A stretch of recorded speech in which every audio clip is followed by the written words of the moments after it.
Bonjour à toutes et tous, je suis Alain Gio, l'initiateur de la communauté en ligne Oser son rêve. Et aujourd'hui, c'est ma première vidéo. Donc, vous excusez la qualité un petit peu médiocre de l'image et du son. D'ici quelques temps, j'aurai du matériel beaucoup plus performant. Voilà, donc aujourd'hui, on débute les interviews d'Oser son rêve avec l'interview de Geoffrey. Bonjour Geoffrey. Est-ce que tu pourrais te présenter et présenter également le projet qui te tient à cœur? Oui, bonjour Alain et bonjour tout le monde. Donc je m'appelle Geoffrey, j'ai 30 ans depuis peu et j'habite dans les Hauts-de-France, sur la région d'Arras. Et aujourd'hui, je vais vous parler d'un projet qui m'a tenu à cœur pendant longtemps et que j'ai pu commencer à réaliser concrètement à partir de début juillet. Et il s'agit des tentes blanches. Les tentes blanches. Donc, Geoffrey, est-ce que tu peux nous définir ce que sont les tentes blanches? Je crois que ça existe au niveau national. Ouais, exactement. Il y en a même en dehors de la France. Il y a une tente blanche en Belgique depuis peu et une qui s'implante en Espagne apparemment, a priori. Alors les tentes blanches, on les appelle aussi les cercles d'hommes. C'est une pratique plutôt simple. En gros, on se réunit entre mecs et on partage 2 heures entre nous. On divise le temps par nombre de participants. Et à partir de ce moment-là, il y a une personne qui est en charge de veiller à ce que le temps soit respecté entre tout le monde. Chaque participant peut venir poser ce qu'il a envie de poser. Donc très souvent, on parle, mais on peut aussi venir parler d'une activité qu'on aime. On peut proposer de faire de la musique, on peut proposer une activité. À partir du moment que ça rentre dans le cadre de l'attente, il n'y a aucun souci. D'accord, Geoffrey, mais pourquoi donc une réunion uniquement entre hommes? Pourquoi il n'y a pas de présence féminine? Alors, tout simplement, les tentes blanches se sont inspirées d'un autre outil qu'on appelle la tente rouge. Et la tente rouge, pour le coup, c'est uniquement des femmes qui se rassemblent. Et alors, elles ont d'autres sujets de conversation, elles ont d'autres thématiques, on va dire. Et en fait, la tente blanche est apparue parce que beaucoup de compagnons de ces femmes qui participaient aux tentes rouges se sont rendus compte que quand leurs compagnes, leurs femmes revenaient de ces tentes, en fait, elles étaient de bonne humeur, elles avançaient, ça les aidait à avancer dans leur vie. Enfin, c'était quelque chose qui semblait intéressant. Du coup, les mecs ont commencé à se dire, mais mince, pourquoi nous, on peut pas aller aux tentes rouges déjà pour commencer? Et puis, de fil en aiguille, l'envie de créer leur propre espace, du coup, entre hommes. Alors, pour aller un peu plus loin dans la réponse, il y a des cercles mixtes qui se créent aussi. D'ailleurs, on est en train d'en parler avec une amie là, pour en mettre en place un euh, dans les semaines à venir. On en a déjà fait un il y a quelques années avec d'autres personnes, mais potentiellement, on va en mettre en place aussi. Là, j'ai une question qui me brûle les lèvres. En fait, quelle est la motivation des tentes blanches ou des tentes rouges? Est-ce que c'est justement remettre en question la place de l'homme dans la relation homme-femme ou la place de la femme dans la relation homme-femme?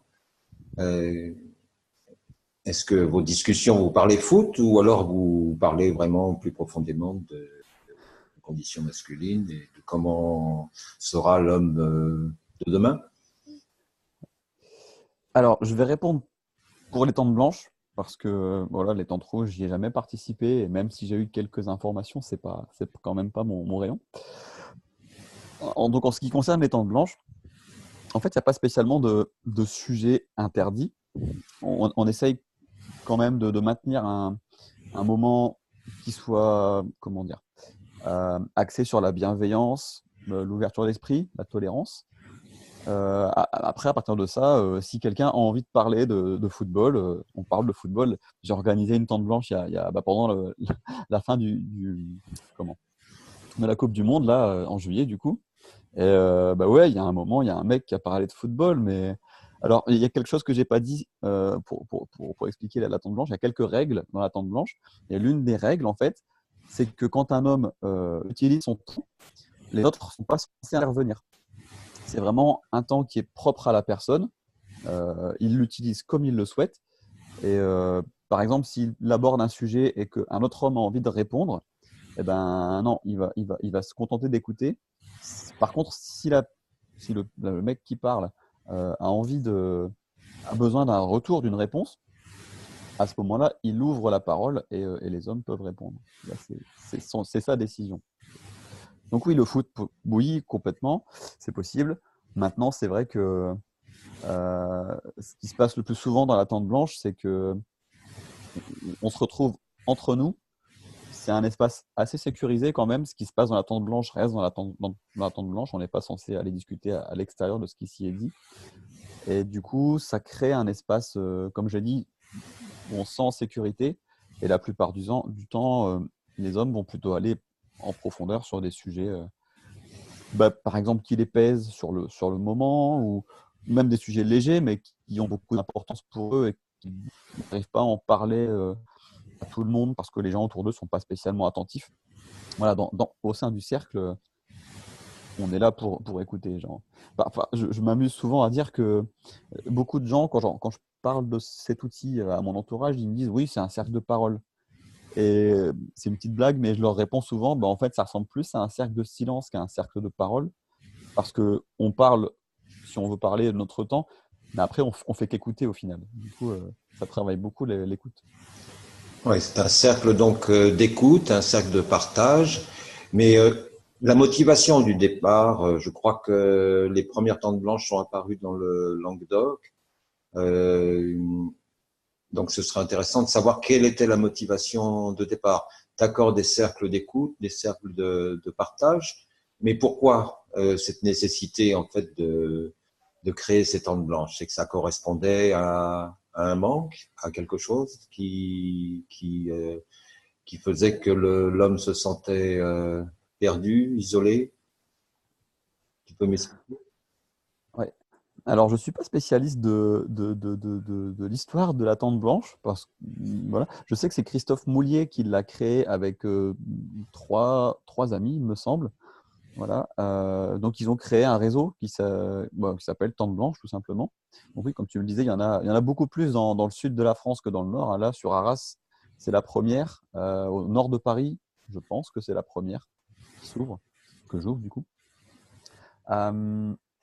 Maintenant, alors de ce que j'en sais, il y avait un besoin un peu aussi de redéfinir la place de l'homme. Qu'est-ce qu'être homme aujourd'hui dans la société? Et une envie aussi de sortir de beaucoup de schémas préétablis, de croyances qui se sont instaurées avec le temps. Alors, l'homme, ça doit être voilà, l'homme fort, machin, un peu archaïque, bidule. Bon, je ne veux pas exagérer non plus, mais ouais, c'est aussi un besoin de réfléchir ensemble et de reprendre notre place d'homme euh, en connexion avec toutes les parties de nous-mêmes. Hein. On est un homme, mais on a aussi une part de féminin. Apprendre aussi à se reconnecter à cette part féminine qui est en nous, à notre sensibilité, et apprendre à s'affirmer sans être dans la violence, par exemple, ou constamment dans la compétitivité, des choses de ce genre aussi. Ça fait beaucoup de bien. Ça fait beaucoup de bien. Oui, ça donne beaucoup d'espoir, effectivement, ce que vous pouvez partager et accepter que l'homme accepte d'être dans sa vulnérabilité.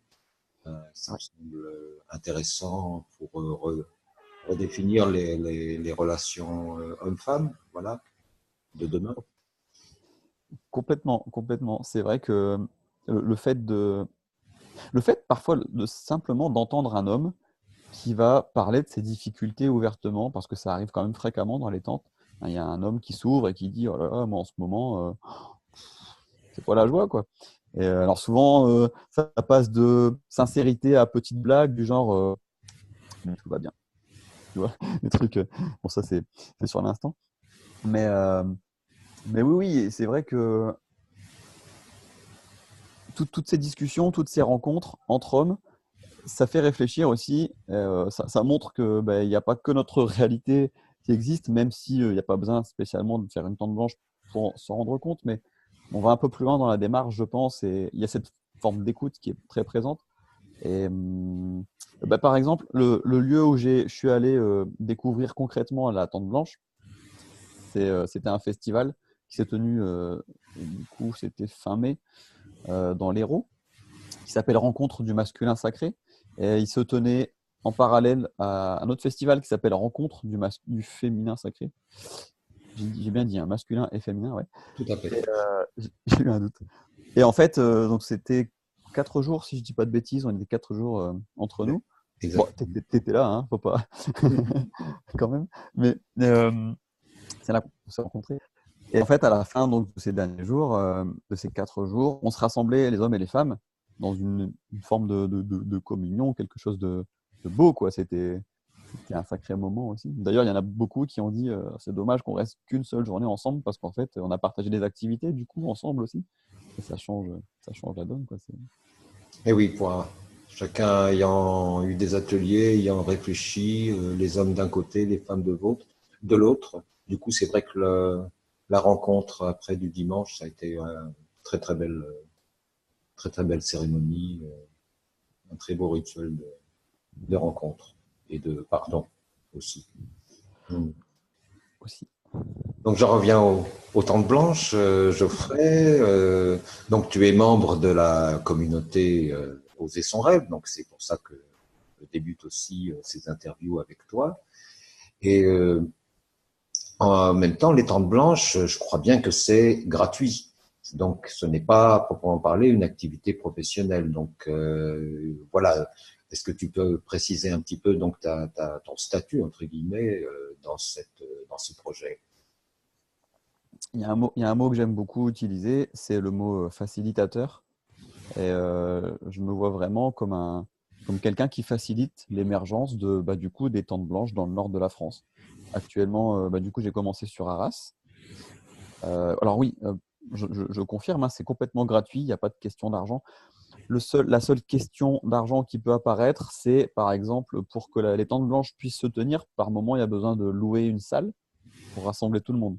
Donc, si la salle, alors, peu importe le prix, mais la seule question d'argent qui peut apparaître, c'est le fait de participer à la location de la salle. Donc, ça ne représente pas grand-chose souvent, mais c'est juste participer aux frais, quoi. Sinon, il n'y a personne qui gagne de l'argent avec les tentes blanches. Ce n'est pas du tout l'objectif. Voilà. Et du coup, pour revenir à ce que je suis en train de mettre en place, oui, je suis vraiment, j'ai envie de dire, je suis tombé amoureux de cet outil. C'est quelque chose qui me permet beaucoup d'avancer dans ma vie et de prendre ma place d'homme aussi. Ça, c'est une question qui me taraude depuis longtemps. Quelle place je peux avoir dans cette société et en tant qu'homme? Et cet outil m'aide beaucoup à avancer sur cette question. Et du coup, là, je suis de plus en plus, comment dire, motivé et même lancé à essayer de développer ces tentes blanches dans le nord de la France. Donc, j'ai commencé sur Arras, comme je le disais.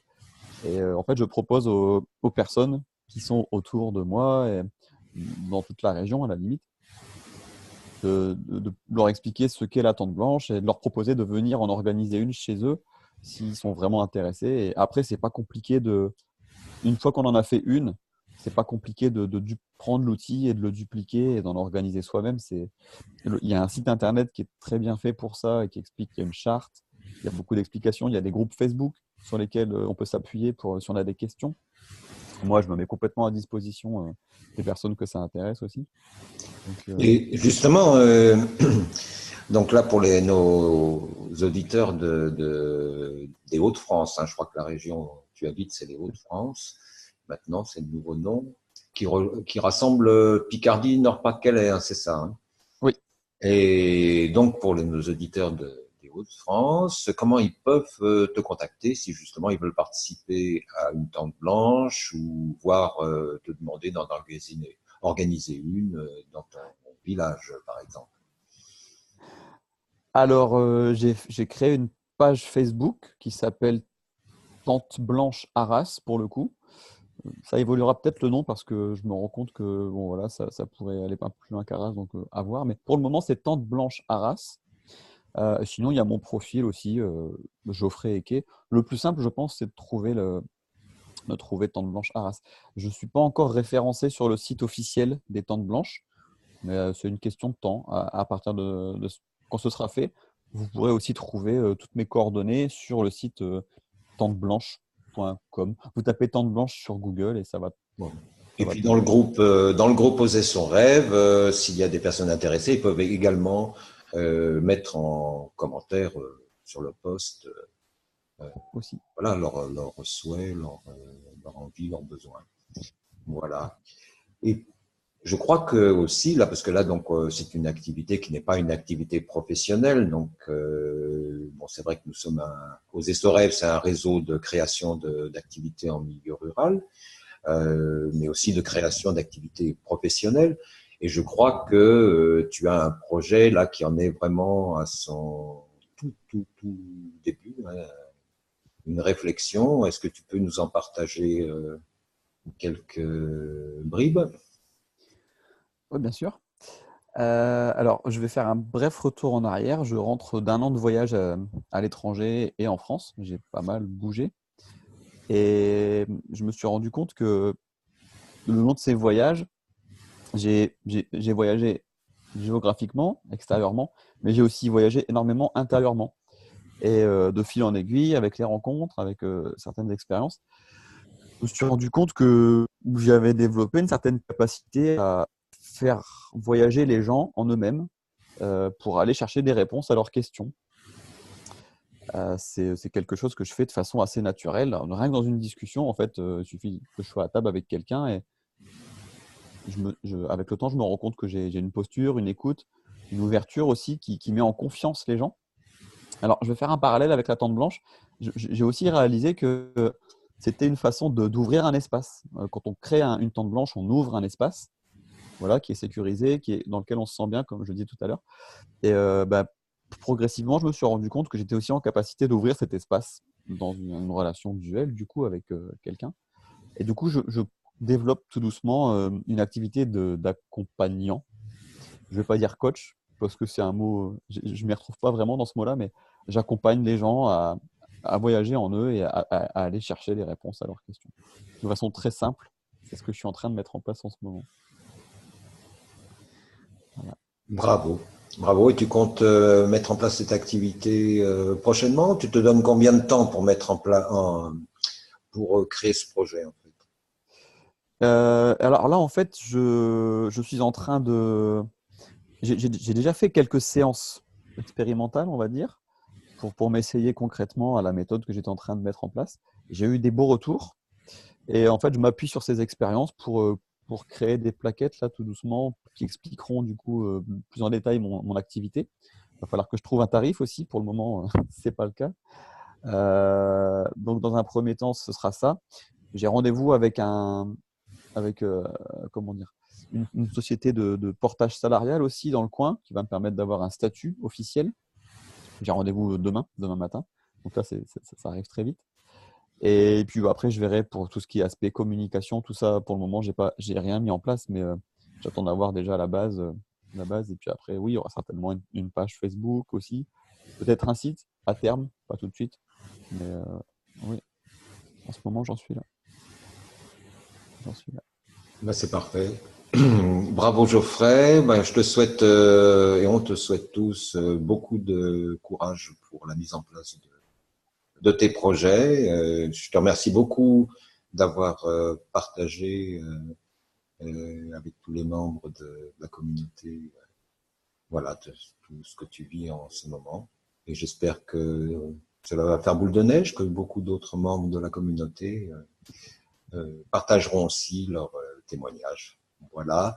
Je vais afficher maintenant, pour ceux qui ne connaissent pas encore Oser son rêve, je vais afficher les adresses de la page d'Oser son rêve et également du groupe privé Oser son rêve. Merci pour votre écoute. À tout bientôt. Au revoir. Merci.